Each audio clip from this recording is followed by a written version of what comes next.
Naalala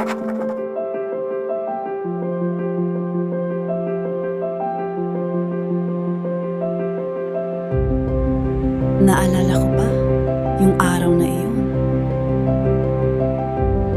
Isa sa mga malaking desisyon sa buhay namin.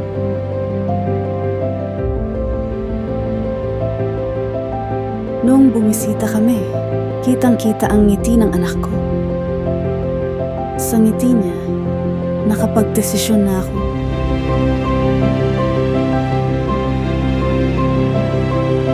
Lumipas man ang taon, buwan at araw, papanatiliing maayos at maligaya.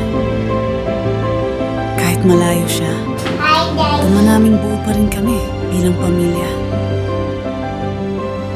At ngayong Pasko, sa wakas, nandito ka.